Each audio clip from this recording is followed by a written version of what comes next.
han curado, y tu muerte nos trae la salvación. En la cruz nos das la vida, por tu sangre el perdón. Hola hermanos, el día de hoy 13 de abril del 2025 es Domingo de Ramos. Comenzamos la Semana Mayor, comenzamos a vivir este itinerario, estamos llegando al final del itinerario que hemos comenzado el miércoles de ceniza. Nos quedan todavía hoy y 3 días más, no de la cuaresma propiamente, pero vamos, ya llegamos a los últimos momentos a acompañar al Señor Jesús precisamente en su entrada triunfal hoy, pero también recuerden que realmente se llama Domingo de la Pasión del Señor. Domingo de Ramos en la Pasión del Señor. Porque la primera parte es precisamente donde se puede hacer una procesión con los ramos y si no, sencillamente la bendición de los ramos con una procesión simple, digamos, una entrada solemne dentro de los templos. Eso ya las necesidades pueden variar y las circunstancias, ¿no? Bueno, ahora, brevemente, no voy a hablar de eso hoy, no les voy a hablar del Evangelio, porque imagínense ustedes si son 2 capítulos de Lucas los que se leen hoy, porque se lee el Evangelio de la Pasión, como estamos en el ciclo C, entonces vamos a leer a Lucas. Voy a hablar de las 2 lecturas, pero sí quiero hacer una brevísima introducción, eso de brevísima ya saben ustedes cómo funciona, de cómo nació la Semana Santa, cómo nació esta estructura. En primer lugar, fíjense, lo que siempre la iglesia hizo fue celebrar la Pascua. O sea, la Pascua es la fiesta universal por excelencia. Y durante los primeros años, las primeras décadas, la Pascua se celebraba justo como lo hacían los judíos. Recuerden que los judíos lo siguen haciendo.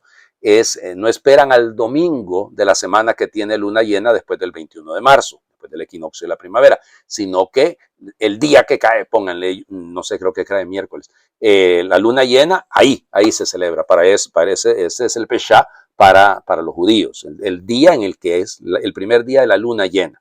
Para nosotros no, es el domingo que tiene luna llena durante esa semana después del 21 de marzo, así de sencillo. Entonces, siempre se celebró así al inicio con los judíos y luego ya nos fuimos dando cuenta, pues no, un momento, aquí nosotros lo que celebramos no es lo mismo que los judíos. Nosotros celebramos el acontecimiento pascual con la muerte y resurrección del Señor. Así que lo que celebramos es la resurrección, entonces por eso el domingo. Y ahí quedó el domingo. Muy bien. Entonces, eso en un primer lugar. Luego, en un segundo momento, en el siglo IV ya tenemos testimonios muy claros de cómo se fue estructurando la semana, porque hay relatos de viajantes, personas que fueron por la famosa Egeria, ¿no? Que fue, por ejemplo, a la Tierra Santa en el siglo IV, ya cuando se había dado la libertad constantiniana, ¿no? Que la iglesia podía ser una religión lícita, una religión permitida, y entonces, pues, ella llega y cuenta que había el domingo antes del domingo de resurrección, se hacía una procesión con ramos desde el Monte de los Olivos. Luego que el jueves se celebraba la fiesta in cena domini de la Cena del Señor. Y igualmente ella cuenta que había una repetición del lavatorio de los pies. Y luego que el viernes se iba a orar al Gólgota, al Calvario, donde el Señor Jesús había sido crucificado, y el sábado se hacía una larga vigilia, comenzando al atardecer hasta el día siguiente al amanecer, que es lo que hoy en día conocemos como precisamente la vigilia pascual, ¿no? Ahora, poco a poco ya van a irse, como les diría, distinguiendo más claramente el triduo pascual, ¿no? El jueves se celebra la institución de la Eucaristía, el viernes es la pasión y muerte del Señor, el sábado es el silencio porque Cristo está sepultado y pues se termina con la vigilia de la Pascua. Luego ya pues todo esto fue enriqueciéndose muchísimo con las celebraciones que se fueron conformando ya en la Edad Media, en la Alta Edad Media, o sea, la Edad Media más antigua, Altus, en alemán es viejo, es lo antiguo, entonces Alta Edad Media hace referencia a eso. Y entonces, por ejemplo, se empezaron a poner normas como ayuno el viernes y el sábado santo. Luego también se añadió el lavatorio de los pies porque originalmente no estaba. Además se puso, y está muy bello, que eso realmente tiene origen en Jerusalén, era hacer la adoración de la cruz, o sea, hacer el signo de la adoración de la cruz. Y ya luego ya vamos viendo un montón de cosas, ¿no? Los franciscanos, por ejemplo, en el siglo XIV ya conformaron muy bien hecho. De hecho, algunos dicen siglo XIII, el Via Crucis, ¿no? La vía de la cruz, ¿no? o bien lo de las 7 palabras y todo aquello. Por ejemplo, fíjense que lo de las procesiones, y originalmente las procesiones tienen carácter penitencial. Tienen carácter penitencial. O sea, claro, hoy vamos en Sevilla, en Málaga, o sea, en la zona de la Al-Ándalus, Andalucía, ¿no? Preciosas, y luego eso ya se trasladó al caso nuestro, ¿no? En América Latina heredamos esto del mundo, porque claro, Sevilla fue la sede, después pasar a ser Cádiz, ¿no? Pero Sevilla fue siempre, por siglos, el punto de mirada, ¿no? Desde ahí salía todo, ahí tenía que llegar todo lo que se enviaba desde América, y de ahí estaba la casa de contratación, ahí estaba el Consejo de Indias, o sea que bueno, igual. Entonces por eso heredamos todas estas tradiciones bellas, ¿no? Pero fíjense, las procesiones originalmente tienen carácter penitencial, de ahí nacen, vienen de ahí. Bueno, igual, luego ya en Concilio de Trento se cambió un poco el asunto, pero se le dio un sentido más de unidad y sobre todo la importancia frente al protestantismo, ¿no? O sea, resaltar la idea de la cruz, la imagen de la cruz, o sea, no nada. Las procesiones se volvieron cada vez más, vamos, las imágenes más evidentes, piensen otras imágenes barrocas, ¿no? Bellas que hay, ¿no? Se me viene a la cabeza ahorita la Esperanza Macarena, ¿no? O sea, vamos, una cosa preciosa, preciosa, ¿no? Realmente son bellísimas. Y entonces aparecen, ¿no? Un montón, y a veces aparecen después del concilio, aunque había algunos atisbos ya de eso, sobre todo en Italia, de esas procesiones, la del prendimiento, la de la soledad, todas estas cosas, ¿no? Que vienen. Bueno, eh, fíjense, por ejemplo, ya después con el Concilio Vaticano II sí se va a cambiar algunas cosas, porque los oficios que originalmente se hacían en la mañana se empezaron a hacer al atardecer. Y un elemento, fíjense, la vigilia. La vigilia realmente es o sea, recuperar la idea de la vigilia pascual es de la reforma del Concilio Vaticano II. De ahí viene. Bueno, entonces evidentemente es bello, ¿no? Solo que si lo decimos litúrgicamente hoy en día, más que subrayar el elemento penitencial, lo que se busca es subrayar el elemento pascual. Bueno, les dije, vamos a hablar de las dos lecturas, y la primera y la segunda, y claro, a mí me encantaría poderles hablar del Evangelio, pero es tan extenso, Dios mío, ya hay cosas tan bellas, ¿no? Y me encantaría sobre todo comentar aquello del diálogo de Jesús con Pedro, ¿no? Cuando hayas vuelto, confirme en la fe a tus hermanos. Bello, bello. Perdón. Vamos, pues cántico del siervo de Yahvé, ¿no? Entonces, Isaías, capítulo 50, versículos del 4 al 7. En aquel entonces dijo Isaías: el Señor me ha dado una lengua experta para que pueda confortar al abatido con palabras de aliento. Mañana tras mañana el Señor despierta mi oído para que escuche yo como discípulo. El Señor Dios me ha hecho oír sus palabras, y yo no he opuesto resistencia ni me he echado para atrás.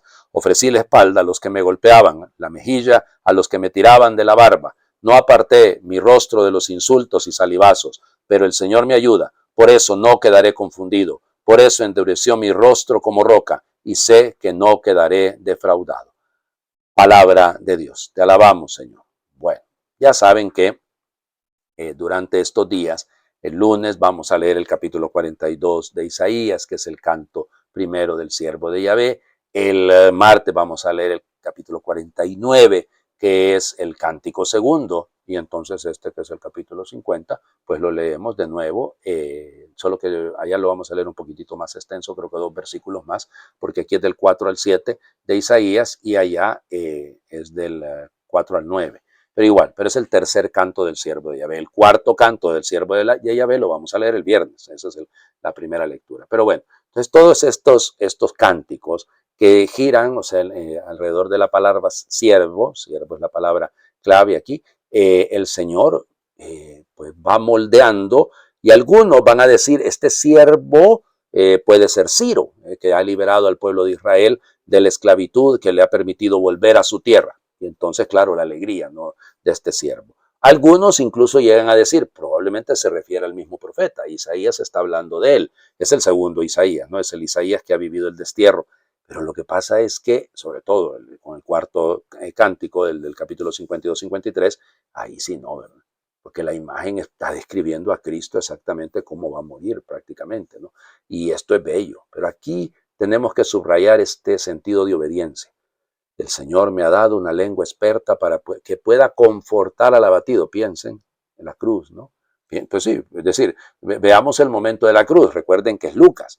Y entonces el evangelio que leemos de Lucas, en este caso, ¿cómo se llama? Tiene claramente la idea de los dos, del buen ladrón y el mal ladrón, ¿no? Porque precisamente ocurre uno de los malhechores crucificados, insultaba a Jesús diciendo, si tú eres el Mesías, sálvate a ti mismo y a nosotros. El otro le reclamaba indignado, ni siquiera temes tú a Dios estando en el mismo suplicio. Nosotros justamente recibimos el pago de lo que hicimos, pero este ningún mal ha hecho. Y le decía a Jesús, Señor, cuando llegues a tu reino, acuérdate de mí. Jesús le respondió, yo te aseguro que hoy estarás conmigo en el paraíso. Interesante, ¿no? Es bello porque ahí hay un confortar. Es el Señor que me ha dado la fuerza, me ha dado la capacidad de confortar al abatido con palabras de aliento. Mañana tras mañana, perseverancia. Despierta mi oído. Claro, el discípulo, porque yo soy discípulo, escucho. Así como lo hemos escuchado, lo hemos leído en estos días, hablando de que Jesús hace la voluntad del Padre. Yo lo que oigo es lo que les he transmitido. Dice, no es que sea Jesús discípulo de su Padre, sino que sencillamente nos está dando el modelo de que la comunicación de Él con su Padre es la que nosotros deberíamos de tener. El Señor me ha hecho oír sus palabras. Interesante, ¿no? Porque en estos días es fundamental que escuchemos, que nos demos el tiempo para escuchar. Y yo no me resistí, yo no he puesto resistencia ni me he echado para atrás. Ofrecí la espalda a los que me golpeaban. Vamos, la flagelación. Relato también, evidentemente en Lucas. La mejilla a los que me tiraban de la barba. No aparté mi rostro a los insultos y salivazos. Si leemos el Evangelio, ¿ok? Si leemos el Evangelio, vamos a encontrar precisamente todos estos elementos, ¿no? Vamos a encontrar que los soldados lo maltratan, incluso cuando está ahí pues en el pretorio, no mentiras, cuando está en el Sanedrín, ahí los hombres se burlaban de él, bueno, ahí está, le daban golpes, le tapaban la cara y le decían, le decían, adivina quién te ha pegado, bueno, le daban en la mejilla. Todo esto es una imagen de lo que va a ocurrir, ¿no? De lo que va a pasarle al siervo sufriente. Bueno, pero el Señor me ayuda, por eso no quedaré confundido. No seré defraudado, dicen algunas otras traducciones. Vamos a el himno a la kenosis, que se lee como segunda lectura. Filipenses, capítulo 2, versículos del 6 al 11. Cristo, siendo Dios, no consideró que debía aferrarse a las prerrogativas de su condición divina, sino que por el contrario, se anonadó a sí mismo tomando la condición de siervo y se hizo semejante a los hombres. Así hecho uno de ellos, se humilló a sí mismo y por obediencia aceptó incluso la muerte y una muerte de cruz. Por eso Dios lo exaltó sobre todas las cosas y le otorgó el nombre que está sobre todo nombre, para que al nombre de Jesús todo doble en la rodilla, en el cielo, en la tierra y en los abismos, y todos reconozcan públicamente que Jesucristo es el Señor, para gloria de Dios Padre. Palabra de Dios. Te alabamos, Señor. Casi me confundo y casi digo palabra del Señor. Pues hombre, es que parece un evangelio, ¿no? Veámoslo, o sea, parece un evangelio, netamente. Bueno, el himno a la kenosis o kenosis se dice también en algunas partes. Entonces, ¿qué es lo que está detrás? Fíjense, ¿qué es lo que hay? Vamos leyendo el inicio, ¿no? El cual, fíjense ustedes, teniendo, pues, siendo Dios, pero no retuvo, no consideró aferrarse, ese verbo es muy importante en el griego, ¿no? Porque indica un estado, ¿cómo le diría?, de permanente, o sea, el hiparcón, o sea, es decir, no se agarra, perdón, el arpagmos, él no quiere aferrarse de una manera egoísta, sino al contrario, no suelta, no está reteniendo por la fuerza. Y entonces, y fíjense, tenía forma de Dios, morfe theou, se dice en griego, este versículo sexto, y es importantísimo, ¿no? Porque aquí no, ¿qué es lo que nos está diciendo?